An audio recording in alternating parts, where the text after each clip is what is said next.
I am now calling to order the Town of Elon Board of Aldermen agenda session on February the 7th. We will start this evening with a very special guest who is our Assistant Police Chief, JT Turney, and leading us in the Pledge of Allegiance. So all will stand. He will lead us through that.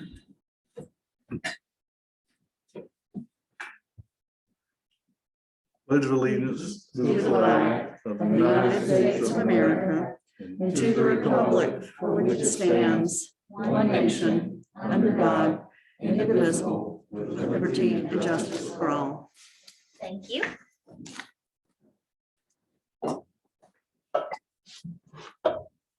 Now we'll ask the town clerk to share the items on our consent agenda. Number A, Board of Aldermen's meeting minutes. Any comments or questions? Leave that on the consent agenda. Any public comments at this time? This is the time in which any residents or visitors or anyone else would like to just share any concerns or wishes that they have for the town. If so, if you'll stand and share your name and your address. Diane, do we have any online? Well, we do not. Okay. With that, I will close the public comment section. Moving on to public hearings, land development ordinance, text ordinance number 2022-02 regarding the decriminalization of ordinances, and Pam will guide us in that discussion. Thank you, Mayor and Board. This presentation that I think will explain what we're doing here tonight, and of course I included some description for what we're doing in your packets, as well as some attachments that further explained it. September of last year, the General Assembly passed a what is been referred to as criminal justice reform bill, also decriminalization of certain ordinances bill. Most of what applies to the town is within our code of ordinances, which we're still working on those amendments. It will affect to some degree what I do in the planning department, but more so I believe what police department actions. And then there's some additional information about what they're required to do as far as reporting and training. For the land development ordinances, this is what we're here for tonight, and very little really in our land development ordinance that specified criminal response. So I'll go through this rather quickly, and of course be happy to take questions afterwards. As I mentioned, this was a general statute that was enacted late last year. Our text amendment, the intent is to make our ordinance language consistent with those statutory requirements. We were not given much heads up that this was coming towards us, and it was enacted effective immediately. So we didn't have really any chance to prepare for this, and we've been working on it somewhat sweeping, although once we dug into it, we realized that there was not much that applied to the LDO. And so this one is fairly simple. We found 2 chapters in our land development ordinance that contain language that required amending to comply with this statute. The first has to do with penalties for transferring lots in unapproved subdivisions. In consultation with the town attorney, he suggested that this be addressed by transferring this violation to a civil penalty and move to our default civil penalty language that's in the LDO. Our civil penalties call for a $50 fine for the first citation, and then it moves up, as this board is aware, for subsequent citations for the same offense. This is something that I can tell you in my 15 plus years of doing this, that I've never had to address such an issue where someone has illegally transferred a lot and a subdivision that hasn't been approved or with a plat that hasn't been recorded with the Register of Deeds. The second subsection that we found criminal penalty language in is in our penalty language section, and there were two subsections there. One of them has to do with a list of types of violations that cannot be addressed through criminal action. And what we were instructed to do by the town attorney is to keep our criminal language there, but to include this list. These are the things that cannot be addressed this way. And those items have to do with any ordinance having to do with the planning and regulation of development, ordinance regarding stream clearing programs, ordinance regulating businesses and business licenses and trades, any ordinance adopted regarding the regulation of outdoor advertising, and ordinances limiting the or regulating the use of solar collectors, cisterns and rain barrels, regulations of taxis, building setback lines, curb cut regulations, and any ordinance regulating trees. So what we did was we specifically listed those things. We're saying we can still pursue criminal response with the exception of these things that are prohibited by statute. And I have a yes. question, because that got my attention. So if someone has, they have to have a permit to build, right? Don't they have to have a permit for solar panels? They do. So if they didn't get a permit that was in compliance, you couldn't charge them, fight them for violation, or would there be a different? We could through a civil penalty, but we could not charge them with a misdemeanor, for example.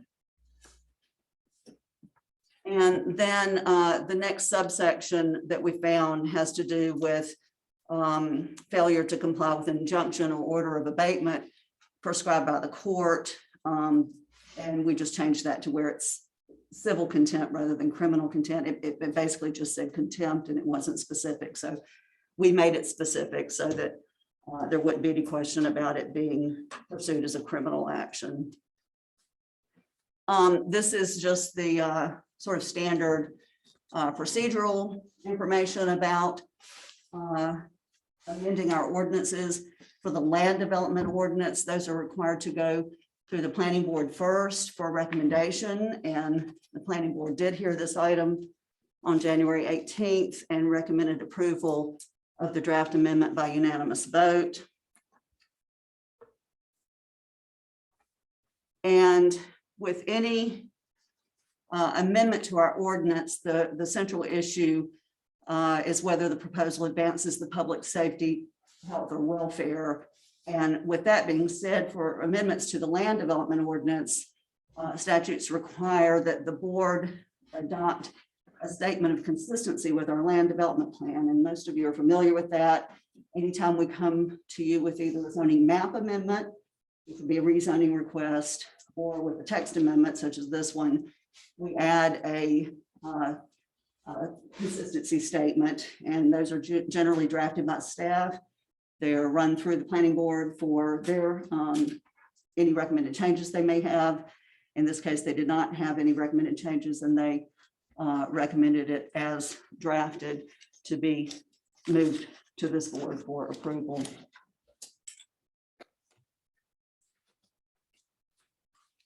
And what we do when we look at these consistency statements is to go back to our land development plan and look for provisions there, generally in the goals and objectives, or the priority recommendations that we feel apply to what's being brought before you. And anytime we have an amendment that's being brought before you because it's been enacted by the General Assembly and being passed down, we have this one, which is a very appropriate catch-all, which states that our LDO be up to date and compliant with state and federal legislation, guidance, and jurisprudence. So the consistency statement that was drafted by staff, and I'll read it because next week we'll ask for two motions. One is for approval of the draft text amendment, and the second is for approval of the consistency statement. And the statement reads that the Board of Aldermen concludes that the above described amendment is consistent with the envisioned Elon 2040 future land use plan based on the following recommendation from the plan. It calls for the ordinance to maintain compliance with state legislation, and that is LU 8.12, which states to ensure that all LDO sections are up to date and compliant with state and federal legislation, guidance, and jurisprudence. The Board of Aldermen concludes that the above described amendment is reasonable and in the public interest, as it is supported by the adopted land use plan's recommendation for compliance with state legislation.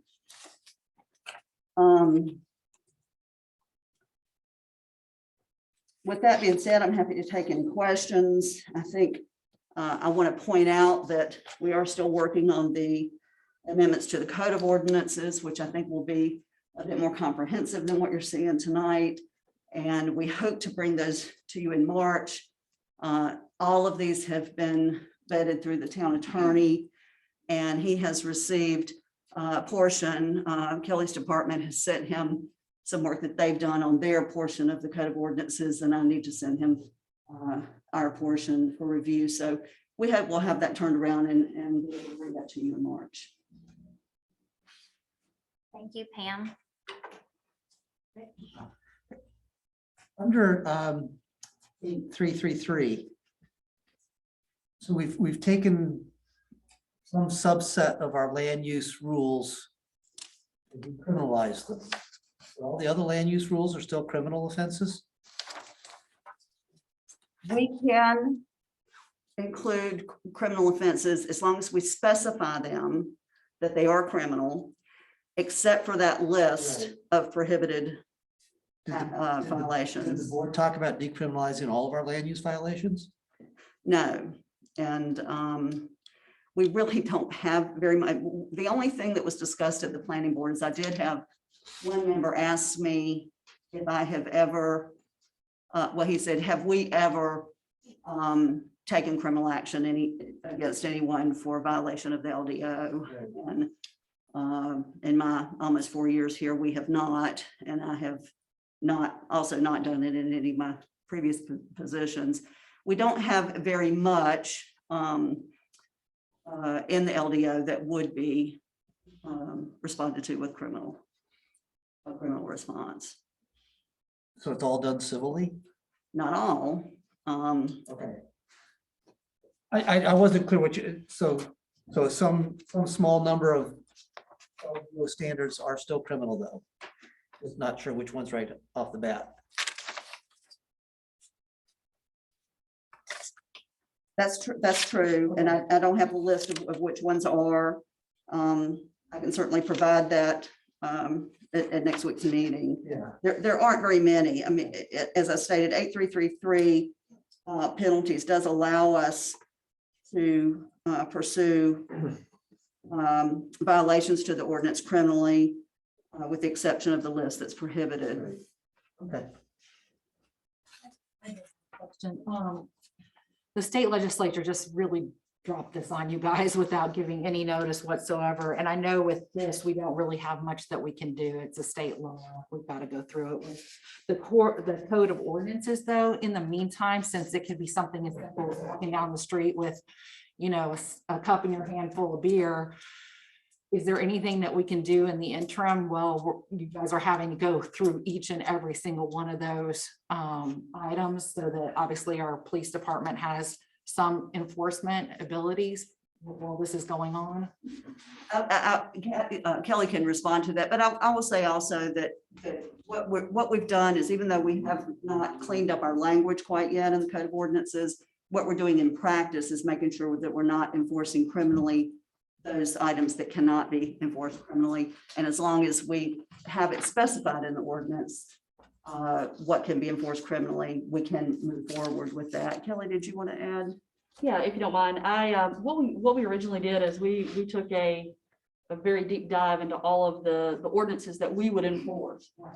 If there was a question as to whether or not the language was clear as to criminal or civil, we put a moratorium and just didn't enforce those common practices of open container on sidewalks. Those are very clear. The language is very clear, and we are operating within the new reform and the state statute. So we put a brief moratorium until we could figure out what applied and making sure that we're acting within the color of the law. Once we've established that on a spreadsheet and it was vetted by 2 of us, yes, this is consistent. Then our officers were told, okay, now you can still enforce these, but only these. And really, we have very few that are going to require any kind of amendment. And it's just to be more clear. I just didn't want to feel, it felt like for a little while that your hands were tied as far as what you did, but it sounds like you still be able to do what you. Correct. Yes, ma'am. And these are for local ordinances, not state statute that you Correct. These are enforce. only for our town codes. So underage drinking would still be a state statute, not an ordinance issue. I just didn't know, not to be tacky, but I just didn't know if that kept us from being able to get certain fines and penalties if we had that as a local statute before, whether that was something that we weren't able to do anymore. And I'm jumping the gun because I know you're going to talk about this later, but I was just trying to clarify that. No, that's fine, and we expect there'll be questions when those items come up as well. But as long as those are specified in the ordinance, and they are, I think to a large degree they are, we can still do business as usual with those kinds of items. Thank you so much. We need to open up the public hearing, right? Public hearing. Any members of the public who wish to speak on this item? Anyone online? Okay, we will close the public hearing. Any comments, questions from the board? I would be interested, and I don't know if it's my homework to look at, but to look at the other land development ordinances that we have that do have the word criminal in it, right? I just want to make sure I heard correctly. So prior to this, we could charge somebody criminally for a rain barrel.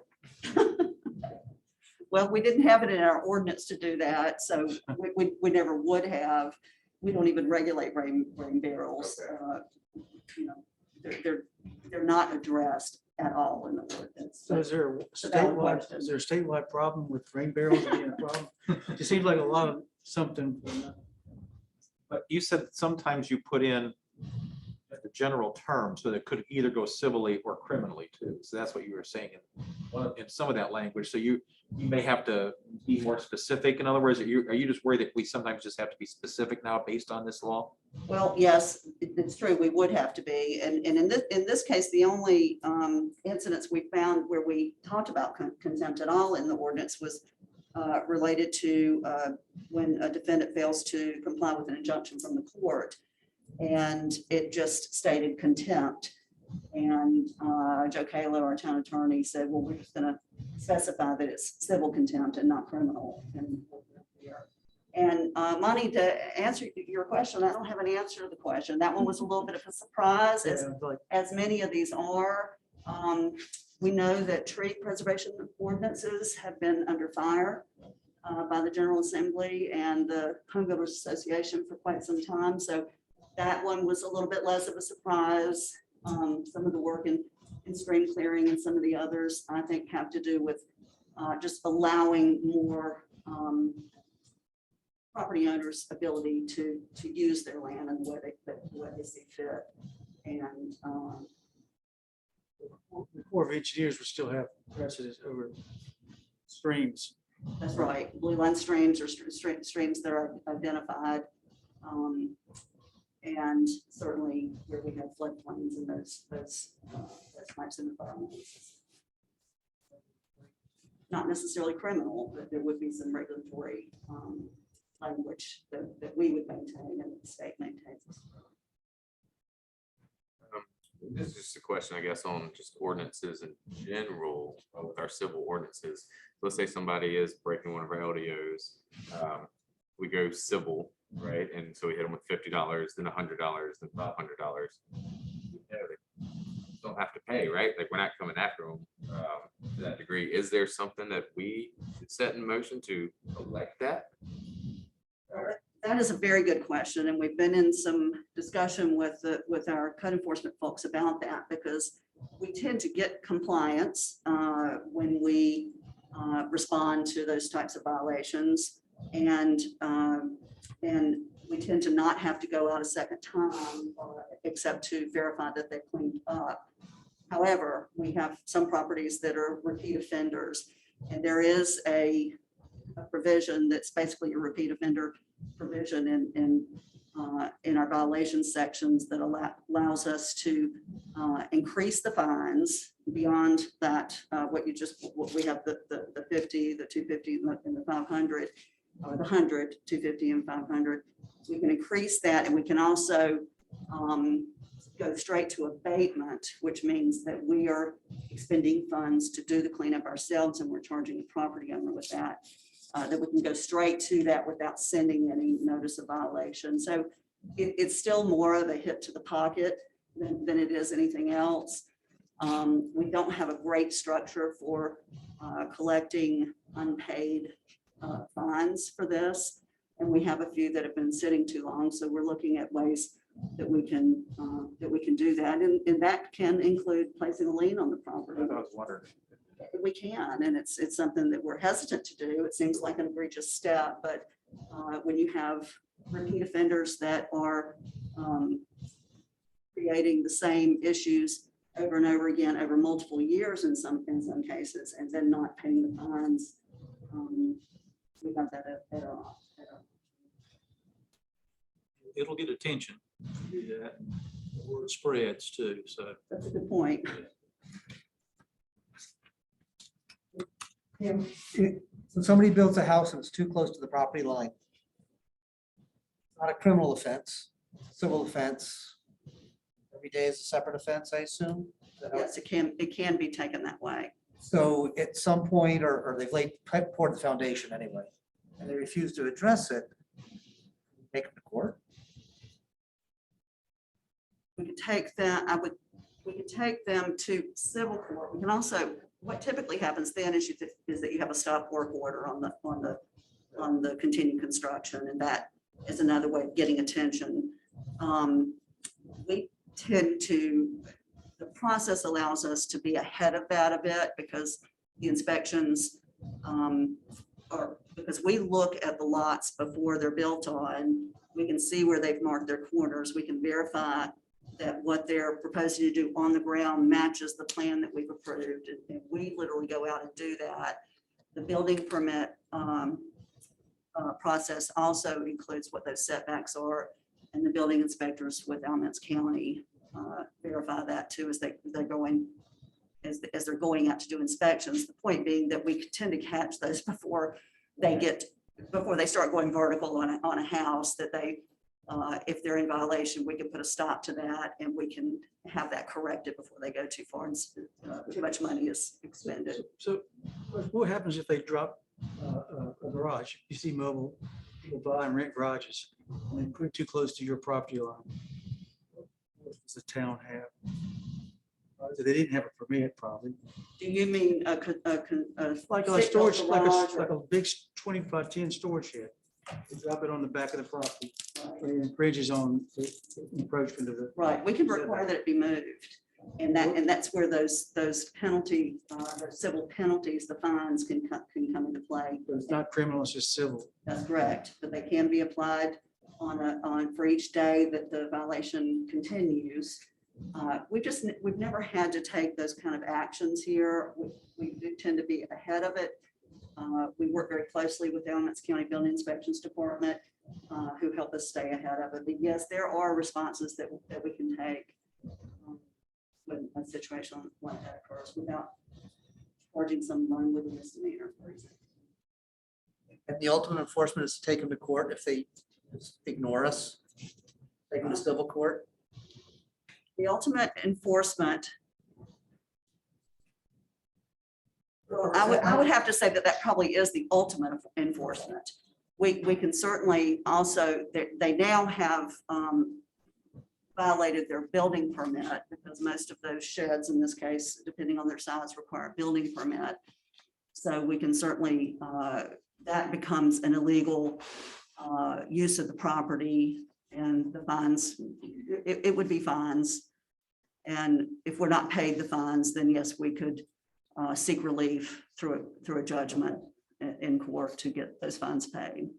The advantage doing that, I guess, from my experience in finance is if someone's applying for a mortgage loan or something like that, if they have a judgment against them, they've got to get that paid. So, I mean, it'd have to, be worth the cost of us doing it, but it does work eventually. $250 a day, it adds up in a big hurry. Yeah. Thank you, Dan. Thank you so much. All right, moving on to new business, appointment of Rich Rayner as finance officer. Rich. Yeah, this is, well, a temporary issue. I had conversations with various state offices at this point. Well, who's your finance officer? Well, we don't really have one right now, and everybody, well, you should really appoint somebody, even if it's temporary. That way they have a point of contact and it makes it all official what we're doing. I sign as finance officer when we're issuing checks. It'd be nice to make sure that I'm legal doing that. So just as a request to clarify that, so there are no questions about it. If you go ahead and do that appointment, and then when we hire somebody, it'll be changed. I would make that motion, Madam Mayor. We're not voting tonight. Well, are that's we? right. We're Are just we? listening tonight. That's right. I mean, we Next week. can. You could if you want. 6 months doesn't matter. I mean, This is such an easy fix, I think I that. mean, we could just put it on the consent agenda, right? Yeah. Right. yeah, okay, that works. Thank you. Ben. That's- All right. Any comments, questions before? Has there been any leads or luck with the finance officer? We got a couple applications in. Right. We'll see how they come out. Okay. It's not just stagnant though, like there's. I think I checked this morning. I think we've got 3. All right, Better than none. we'll move that item to the consent agenda. Next item is consider Juneteenth holiday. This has come up in discussion over the last year or so. If you recall, last June, President Biden established Juneteenth as a new national holiday. And I think in your packet, you got some information. We have a couple of towns next to us that have gone and adopted it as town holidays. And it's been raised as a question. Talked to the mayor, we said, well, let's bring it to the board. We can talk about it, see what your thoughts are, whether leave things the way they are, whether you want to add this as a 13th paid holiday. Add it, take away another one somewhere, leave it at 12. Create like a floating holiday if you wanted to do something like that. Take away one, make a floating holiday so somebody could use it, and we'd still essentially be paid people for 12 days as opposed to 13. So there are various options to pursue, and maybe we say, we want to stick with what the state is doing. State has not recognized it. So that's the issue, and those are some of the questions that have come up and options that you might have. Really wanted to bring it up and get your thoughts. Have you gotten a sense from the staff whether this is something that they would, I mean, obviously everybody always wants another holiday, but there is significance to this particular one. Have you gotten a sense from the staff that this is an important thing that they want to make sure is part of our town? I have not talked to the staff universally about this, no. Okay, I just didn't know if It maybe. was brought to me by staff. My staff brought it to Yeah. you. Okay. So, like I say, I would suspect you're right that it has a different level of importance to different people. So you don't have any idea what the state's plans are about recognizing that? I have not seen or heard anything, no. And as it is now, was the federal holidays are 11 days. Yes. State has 12. It's 12, as are we. as are we. Right, and I think right now we are, I think we have the same schedule of holidays the state does. When we added Veterans Day 2 years ago, that brought us in compliance with what the state did. Has it been our practice to try to follow the state's holidays, schedule us? I'm not sure. That's right, you have internet.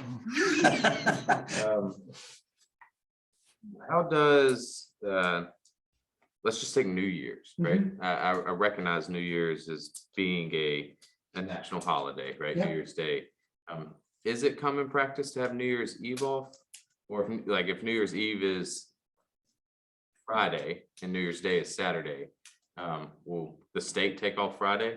I believe so, yes. Okay. And that's the typical practice for holidays that most of them switch to Monday holidays, but that's no longer an issue. But when a holiday falls on a weekend, if the holiday falls on Saturday, the practice, I think the general practice is to have the holiday on Friday. If the holiday falls on Sunday, it's to have it on Monday. Is how it typically works. This year, my company decided to make New Year's, since it fell on the weekend, a floating day. So we work Friday and Monday, but you could elect to take it either Friday or the Monday Okay. or any other time during the year. Which gives the flexibility to the employee. Yeah, take it now or take it some other time when it's more beneficial to you.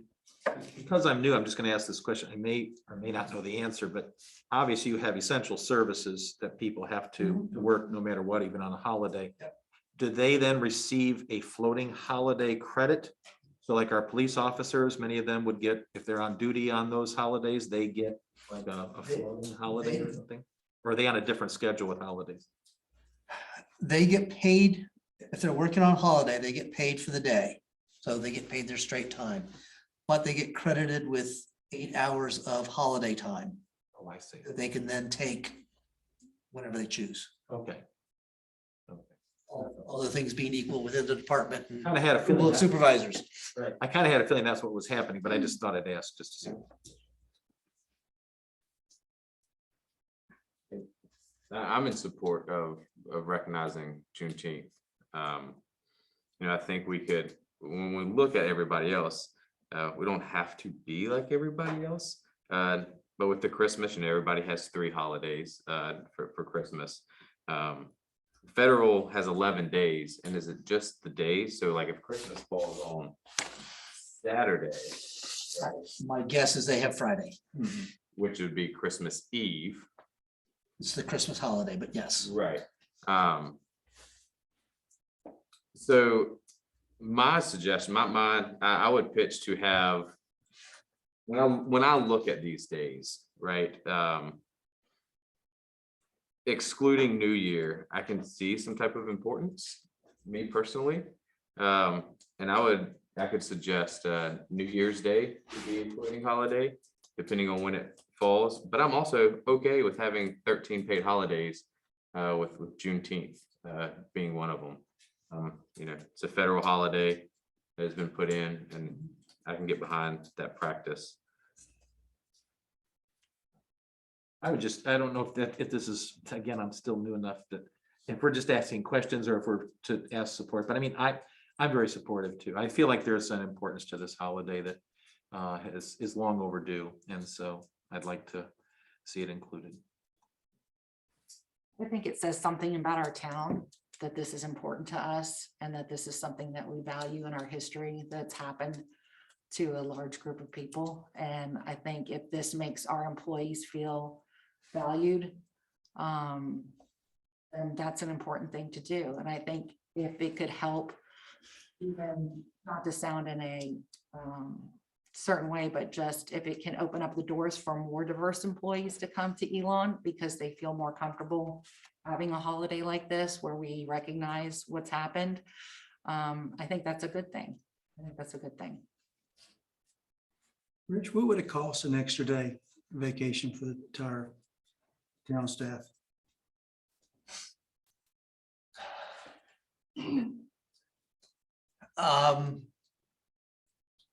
But I guess, I don't know what I don't offhand, I don't know what it would calculate to if we were to add up the hours for that day. You can make the argument that other than public safety, it doesn't cost anything because we're already paying them, but we could certainly take a stab at trying to calculate what a day's worth of time for everybody to have the day off or got that additional time we calculate to. That, I assume that's what you're asking. Right, because obviously the taxpayer's gonna ask, well, they got a holiday, what's that costing me in tax money? Yeah. And that's what people equate to, is that if the state's giving 12 days and now we're giving an extra day, what is it costing them as a taxpayer? And I think you also answered that it's not just always about money, it's about the amount of hours that are worked. It might just be less hours. Right, yeah, so I mean, If we, they're under salary, if they're salaried employees, they're not really getting paid more per se. I guess It's lost there's an opportunity cost. It's lost If there's a day of work they're not doing, Okay, that's helpful. and that usually equates back to dollars and cents, so. Yeah. We could do our best to figure that out. You know, what we did at our state employees credit union is we actually didn't necessarily make that a holiday, however, because we followed normally the state, but we did have added a floating day for folks to be able to, if they want to observe that day, that would be fine, or if they didn't, whatever, that could be done. I mean, I'm in favor, I mean, to be step in step with what we did with the committee for diversity, inclusion, that type of thing. I mean, this would make sense to add it in. I'm like Monty, I just want to make sure we can kind of justify that from a dollars and cents standpoint if somebody asks us. So since we would be kind of outside what most folks are doing, and Quinn's point doesn't necessarily mean that we have to do it like everybody else does, but by any means. But I mean, I'm supportive of giving folks that day off, whether it be a situation where it's a floating day or actually just across the board. Just one quick question. Is that, I know you can't really, you don't have a magic ball. You do though, right? You have a magic ball. I didn't bring it. I know you forgot it. I left my bowling shoes at home. I apologize.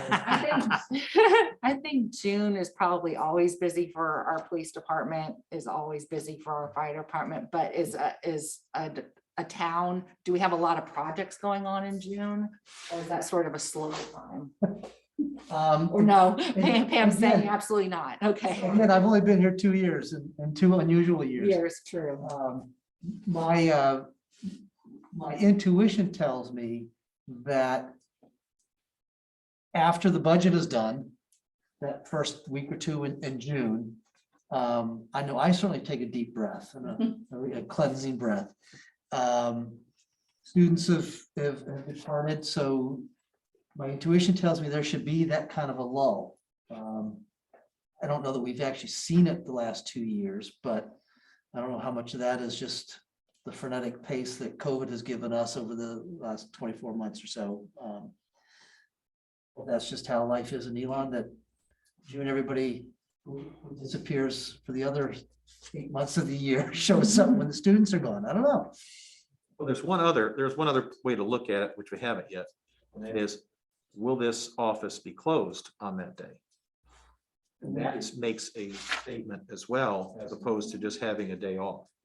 So if it's closed and there's not business as usual that day, it's a recognition of that day, more so than if it's just a floating day.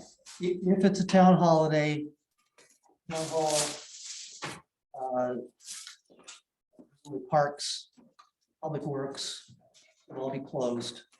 Police and fire would be operating on a holiday schedule. The floating holiday work.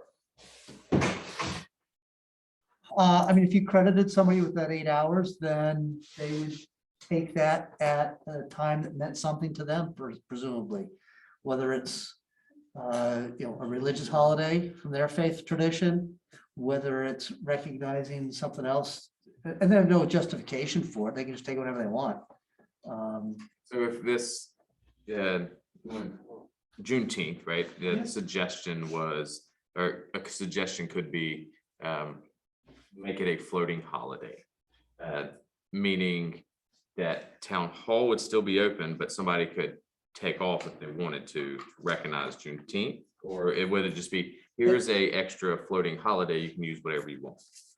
Everybody would get an extra day Okay, and they could take it whenever. If Juneteenth was important to an individual, they could take it on Juneteenth. If Indigenous Peoples' Day was important, they could take it then. If President's Day was important, they could take it then. Again, their birthday, religious holidays. If the third Friday in September was important, they could take it. what if wouldn't be everybody tied to took an the event. same day? Was that? What if the whole staff said, we're gonna take this day off, then we would be forced to shut down? I know, I'm speaking might be from- forced to say no to Time some off has to be people. approved. Time off has to be approved, so then it really wouldn't be No, it's just another PTO day. if you right, do it's a not floating holiday. recognizing a holiday. It would not be recognizing a holiday. It would be a floating. Okay. Floating holiday, floating day. Like I said, you can take it on any day of the week, any week of the year. And again, I'm just gonna get back to the office being closed that's a significant thing. I That's what I would advocate. was. I mean, I would be very surprised if the state didn't adopt it before June. It's gonna happen. Like I said, I haven't heard any discussion, so I don't know what the status of it is.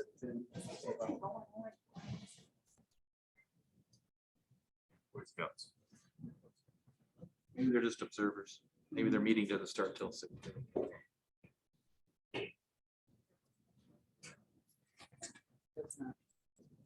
Okay, any other questions, comments? What's going on the consent agenda, or are we voting? Something up? We will vote Madam next Mayor. week. It'll be an agenda item.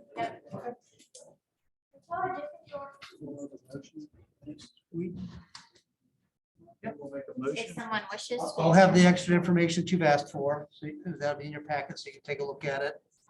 And we take a motion and a vote. All right, the next item on our agenda is K-9 Spartacus. And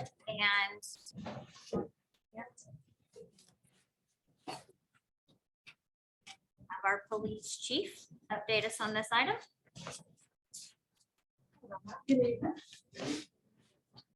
The reason I've come before you tonight is to address allocation of resource. Our only certified canine handler resigned last week, and we've got some issues with the actual canine.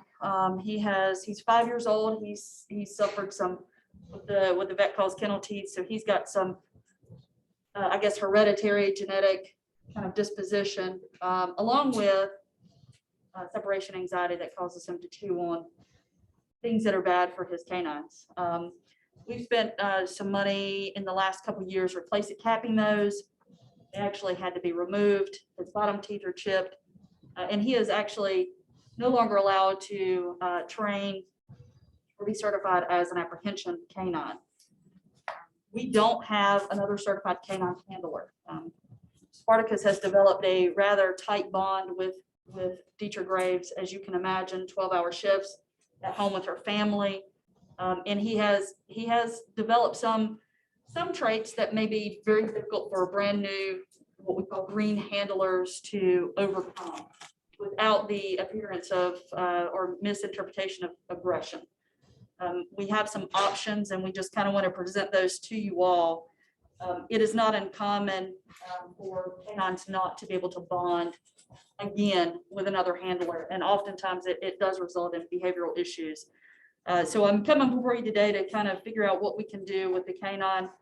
Obviously, Deidre has, asked to keep the dog.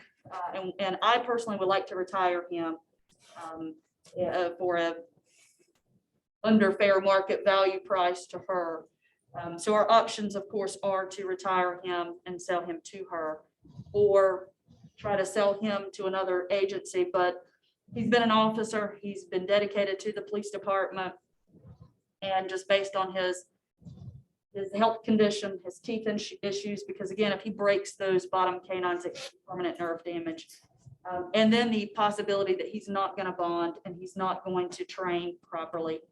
It could be a very bad outcome for him in the end. So I just came before you to give you that background information and to set that kind of conversation in motion. Any questions? Can you tell us when Spartacus is last day with the Elon Police Department is? Technically it was January 31st. Yeah. He's been on vacation, just simply because we don't have anybody else to take care of him and support him. So Deidre's taken on that responsibility in the interim. But his actual last official day, January 31st. Retires, he's like another agency can't pick him up. Right, and Like if she takes a job somewhere else or Correct. something, she take the dog with her. And the town, we have had that happen before, and that's something that the town manager and I discussed, and the conversation was that her plan is to actually physically retire the dog. And she is taking a job elsewhere. She will be a canine, but it's gonna be like a bomb and search and rescue Yeah. position. They've already picked that canine out, so this is gonna be a family pet and company. I think we obviously want the best for an officer, whether it's a canine or a human. I think we want the best for them. It's almost like someone who's going out on disability. I guess my concern, I think she would do the right thing. And I fear, as you said, somebody would say, well, the dog's got some life in it. See if we can have some more with it. And that would be the inhumane thing to do, I think. So how do you stop that? I mean, legally, how would you stop? If you sell that dog to her, what prevents her from doing that? Not that she would, but I don't really have an answer unless we typed up an affidavit, Agreement. an agreement. And had it notarized. breeders do that all the time. They say Correct. you can't breed a dog Right, and you sign and you're liable for that. But I think the town has little recourse because I don't think we would want to take on the medical expenses. I'm sure that was expensive. yes, sir.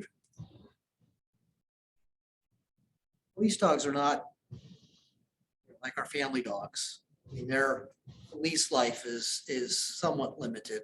What's the average? Do you have a sense of how long a dog that's trained as a canine services, as a canine usually? It varies significantly. And we have a ex-canine officer here. JT Turney served as one of our canine handlers, and we did the same thing with his canine when he advanced so far that the canine was no longer going to be in a position to be useful.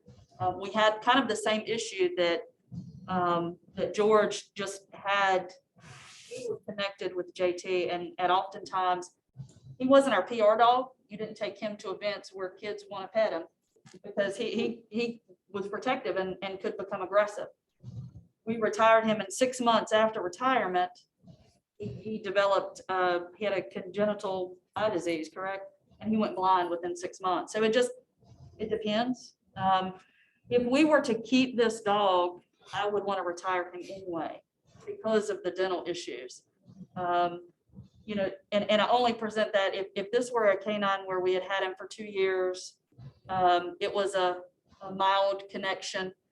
I would say to the board, it is a possibility to put that dog on the market with, you know, the North Carolina Chiefs Police Association for Chiefs of Police to see if other small town organizations might be willing to purchase him at a prorated cost.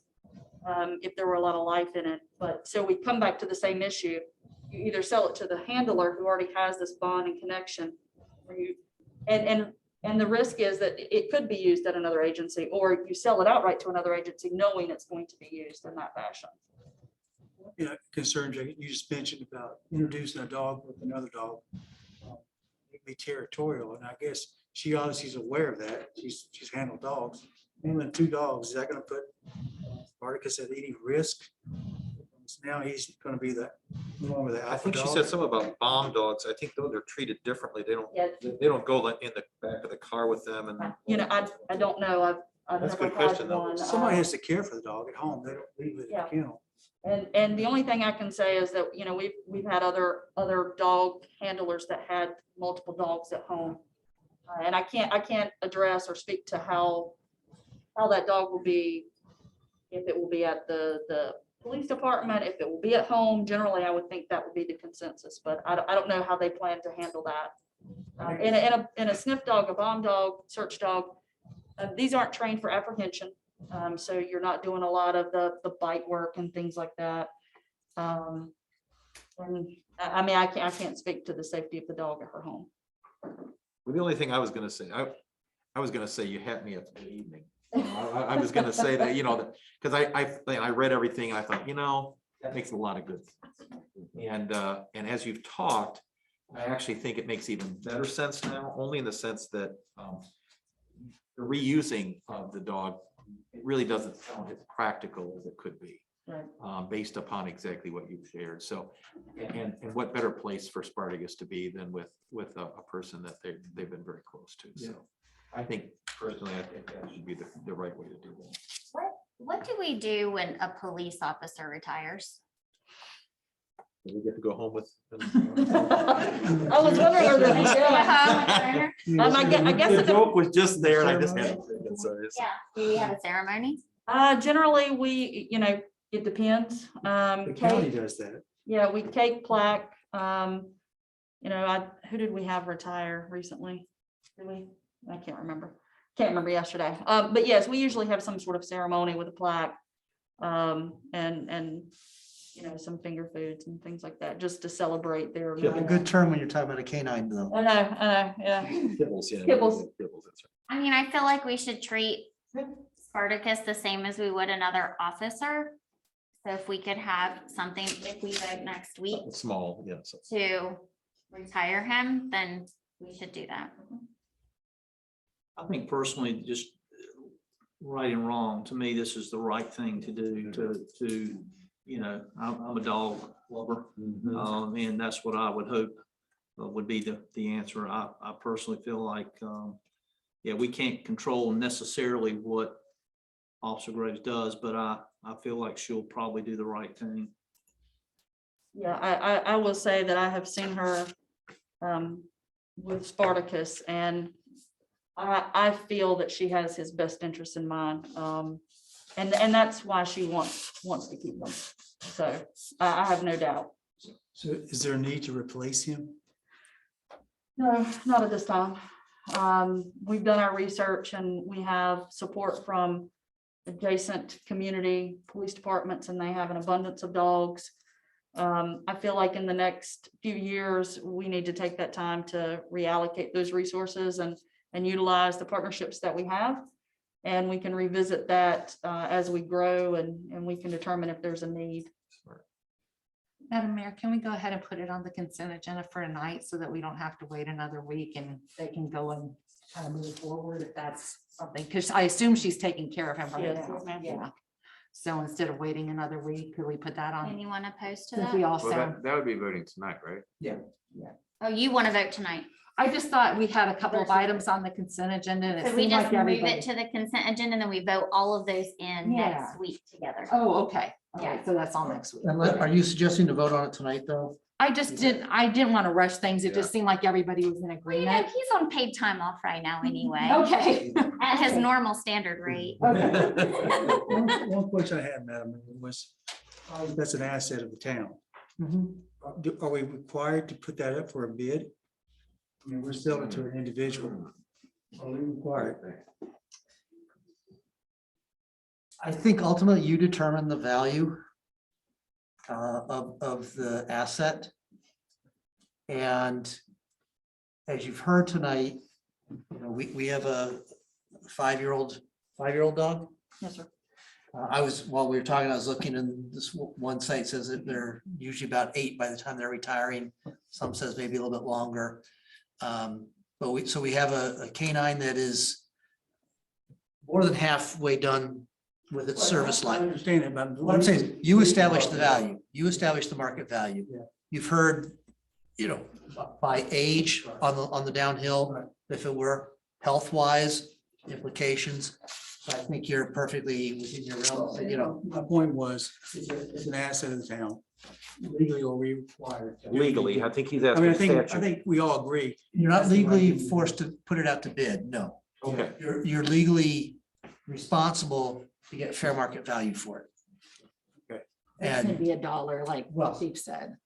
Or in the you know, document. the unmarked Mercedes that they've used for 6 months, I would not agree with that. No, But in this case, you have evidence to say there is limited value for this animal to go forward. And you can establish what you think is a fair market value, and if it's $1, it's $1. I don't think there's gonna be any issue with that. Because of the facts you've heard tonight. and it sounds like we've done this in the past. Yeah. So, not like we're breaking that new ground. So I would establish, whether we vote on the consent agenda or not, it's not a big deal to me. I think that, that the dollar though, I think is, I would like to go with that. We'll move that item to the consent agenda.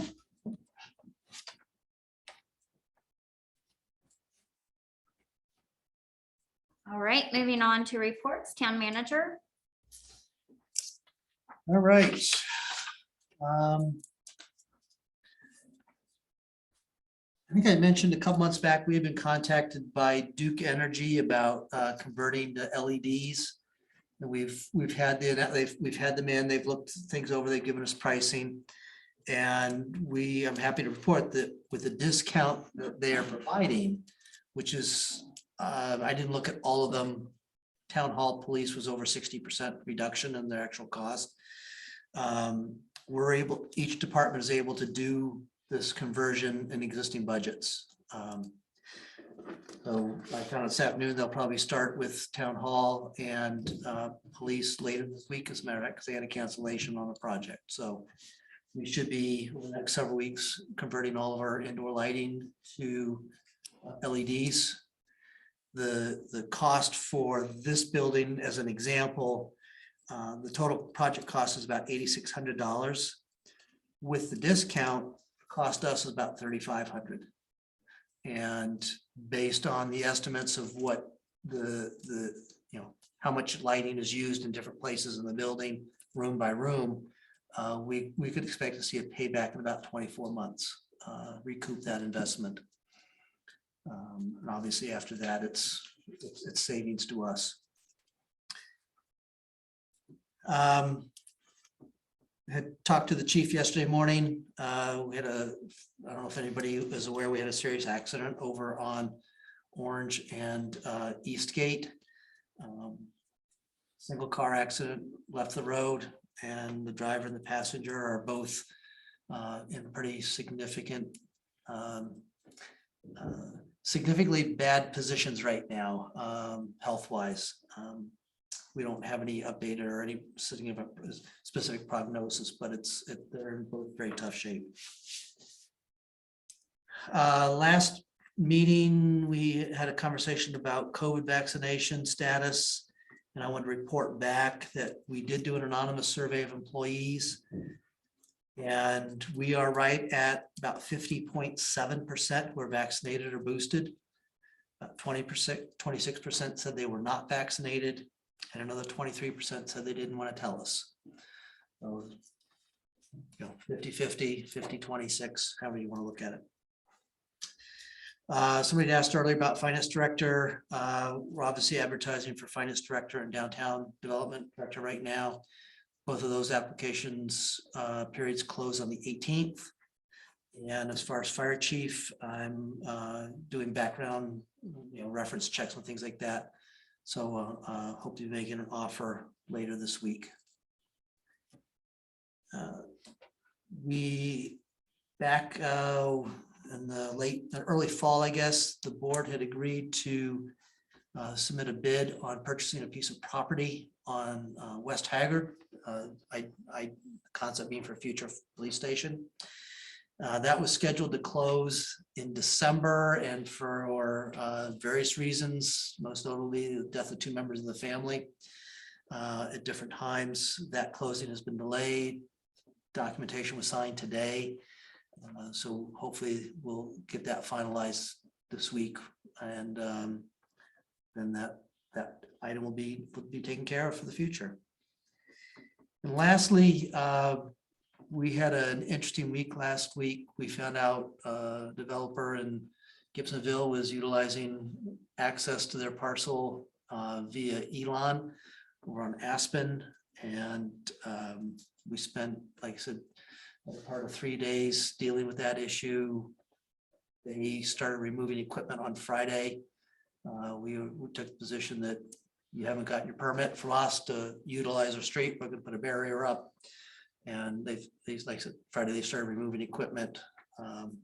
We will be working, ongoing work with our attorney, their attorney, to figure out what that's gonna look like over the long haul. Because we did give them a permit to utilize the road, but not for construction traffic. So we need to figure out how we're gonna actually long-term address that while that project goes forward. That's all I've got. Can I ask you a question about the Aspen Avenue? Yeah. I drove over there because it's right down the street from my house. And I didn't, do we have a timeline of when we're gonna put up? That's what we're working on this Okay. week. And also there was still equipment there, but not as much as there was before. Yeah. But do we have any ability, and maybe the assistant town manager might be able to answer this, but I have family members that are in construction. I thought that there was an amount of money that people had to pay if they utilize city roads with heavy equipment because they're breaking down the road and things like that. I thought that there was I have the name of it, but I can't think of it right off the top of my head, but Like a bond or surety bond. yeah, a surety bond or just a fee that they flat have to pay every time they use it. I don't know. I'm not aware of a fee per se. Yeah, it's, what is the name of it? I can't remember. So an encroachment agreement is what we would expect to have with them. And we always knew that Aspen Avenue would be opened up to as one of the access points to that development. And but they needed to go through our encroachment agree process in order to make any of that happen. And their engineers were beginning that process, not realizing that it was already being used for construction traffic, and we weren't aware that it was already being used for construction traffic. So I don't know about a fee for that type of use. We've never charged it to developments within our own jurisdiction that are using other town streets to access their development. This one was just a little bit unusual because it was a development in another jurisdiction that had access points at their disposal within that jurisdiction, but selected ours to use. I think it's called a mobilization remittance or something like that. I just didn't know if that was something that we were able to get some money out of the deal. If they're going to tear up the road that our folks just paved not too long ago. Yeah, I think in a lot of places, you could, all right, we're gonna allow you to use the road, different parts of the country, so, if it's springtime, mud season, you can use the roads, but you gotta put down a bond, you destroy them, you gotta fix them. Likewise, if someone's gonna work within the road, we could require a bond perhaps to make sure it's repaired the right way, kind of a thing. But to actually just utilize it, a bond would be not inappropriate. All right, we'll come back and look and, oh yeah, let's see how you trashed it, you rutted it, broke all the pavement. And we're gonna call the bond to repair the road as opposed to just a straight up fee. I haven't seen that before. It's pretty, I mean, it's pretty messy right now. Of course, the rain and snow did not help that. So it's a big mess. It's a big mess. And I appreciate you guys updating us on this because it's something obviously that I've been hearing from folks that live literally right there where it's happening in their like backyard. We hadn't heard anything about it until Wednesday morning last week. Yeah. People have been calling Gibsonville since December when the work started. So Well, thank you. All right, go ahead, Stephanie. We'll start with you. Well, first of all, I want to say a huge thank you to our Public Works Department. I know that our mayor rode along with them on one of these snowstorms. How many snowstorms have we had at this point? I lived in Colorado for 6 years, and I want to say our Public Works Department did just as good, if not better, than anything I've ever seen in Colorado. Our roads were clear, they were safe. And I know there was a lot of hours put in and not the same experience involved when you live in Colorado to be able to have, or Maine, to do this all the time. So the fact that they did such a tremendous job, thank you. And I want to thank our police department as well, because I'm sure they had a lot of accidents and different things happening during that time period as well that I'm sure we don't know about, but I'm sure that you all had to take care of in addition to that. So thank you for all your hard work during that time. We really appreciate it. I've heard a lot tonight about our lawyer, and I know people, something that I brought up in the past. It is one of our responsibilities as a board. We have 3 responsibilities. One in our town charter is obviously for our town manager, one is for the city tax collector, town tax collector, and one is for our attorney. So it's our responsibility. I don't want to read it, but I am going to read it. The Board of Aldermen shall appoint a town attorney licensed to practice law in North Carolina. It shall be the duty of the town attorney to represent the town in matters of litigation, to advise, sorry, this thing's hard to breathe in, to advise town officials with respect to the affairs of the town, to draft legal documents relating to the affairs of the town, to review agreements, contracts, franchises, and other instruments concerning the town, to attend meetings of the board as requested by the board, and to perform other duties required by law or as the board may direct. So with that being said, I'm not saying that the attorney needs to be here for every meeting.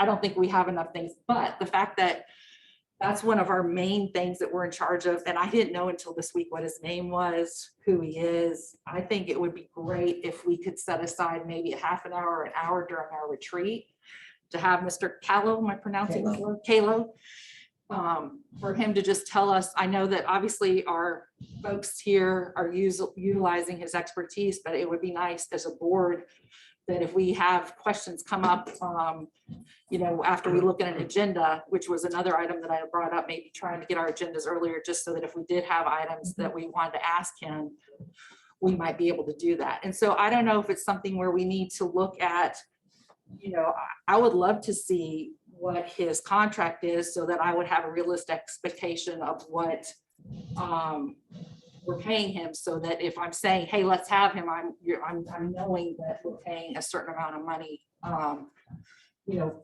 every time we use him. We've never had a contract with the firm. We don't have a contract with them. I think the current rate is $265 an hour. Okay. We've never had a contract with him. So he's not on a retainer or anything? So he could just, I mean, how long has he been our? I don't know how long Joe has been our attorney. I know Okay. he took over from the person in the firm before him who was our attorney. Okay, So it's just kind of been a progression. I don't know if He's been here as long as I have, and you've been here 4 years longer than me, 8 years longer than me. Almost I can remember, it's been, yeah, I think it's been a long relationship. Yeah. Any ideas? That's correct. One became in 2009. Yeah, it was, easy 2006. 2006, Joe became our attorney. And I get, he took over from somebody else in the office. who Yeah, retired. Bob Wisher, he opened a firm in Charlotte. Okay. So Joe was assigned to the town. have any idea how many times he's been to a meeting during that time? I mean, I would say I have seen Joe in 4.5 years, maybe a little less than 4.5 years, 10 times, if that. But the town staff, how often do you all deal with him? I mean, it seems pretty regularly based off of Whenever what we, you have to deal with the planning board and. whenever we need to, we deal with it, yeah. The difference is we are also supposed to be able to utilize him as part of our duties. I mean, like, we're supposed to oversee what he's doing and make sure that this is, so that's my own thing is I would think it would be great to be able to meet him. The retreat seems like a good time to do it, see what his thinking is, because honestly, unless we have, there's some liability issues that, I don't want to get into because it's a long drawn out thing, but I don't know if we have governmental immunity, whether we purchase liability insurance, but we can be held personally responsible for some of the actions that we do, depending on whether this town has purchased that type of insurance. And I don't know if we have. And it covers us as, okay. So that's something that I didn't know. Yeah. So that's good to know. That's a good thing to know. So, okay, well, I don't know if I put it up before something today or whether we wait for the next one, but I would love to go ahead, and I know the time's coming up very quickly for our retreat, so I'm sure his schedule's really busy, but I would. Can we ask Joe to come next week? Certainly ask him. And retreat is a pretty busy time. Yeah. And I brought the schedule. I've got it all carving out a half hour through. Close it all If off. you want to stay late on Saturday afternoon, we could do that, but We've already cut meals. yeah, we're gonna have them just shorter. Sure. What could be a lunch and learn? I mean, we could certainly invite him to next week's meeting. I mean, I can get behind that. I would like to meet him and he'll meet the new board and just say. You've never met him? I think I met him. I know he's been to at least one meeting. He came to that one when we thought we were gonna have the socialist group come. Oh, yeah. And we went to that, but yeah, I mean, I think I would like to meet him and see what he's about, and we should have a contract. I also don't know if this board has ever this board hasn't formally appointed an attorney. No. Whether you want to, continue the practice. Joe, you want to do something different? Obviously, those are all options that you have. Well, I guess next meeting, how does that work? You got- Call him in the morning, see if he's. No, like appointing an attorney, like, Well, do depending on you what you want. come with recommendations of like, here's 6 attorneys we could go with? It's one of those things, I think most towns appoint somebody and then they never think about it again. Right. So I don't know what the process would be. As with any large project that we would do, we have an ongoing annual contract with our engineer. But if we have to do a great big project, we have to go out for proposals. So if we were going to spend budget, I don't know, $40,000-$50,000 for legal fees, go out and seek proposals from law firms that can give us, show us your background in municipal law, in planning law, personnel, whatever, however you want to handle that, because that's what we use them for. When we have the tricky personnel issue, we call the attorney, so we don't screw it up and end up in a bind. Whole transaction with the West Haggard. Joe, Travis Creek Pump Station. That's being pushed largely by the legal and the engineering aspects of it. So that could be the next step and say, all right, make this formal and proposals, you could do that, and not do that, then you don't have to. I can research that a little bit again over the next week and give you some better advice on how to proceed. Well, good to see everybody. We're going into February. I'm looking forward to our retreat. Our police just left, but I wanted to commend them on helping the Elon Oaks Veterinary Hospital. I think that's the name of it. They had an act of vandalism with their pride flag being ripped down and torn, and something I enjoy coming into town, seeing that flag waving high and wide. And then the police took it upon themselves to replace the flag holder and replace the flag. So we really like to see that out of our police force, really taking care and looking forward to it. I also had the opportunity I attended Elon First Baptist this weekend with Pastor James Wilkes. It was an awesome sermon.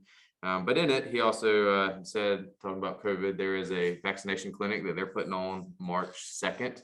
So you can just drive through and get vaccinated if that is something you want to do.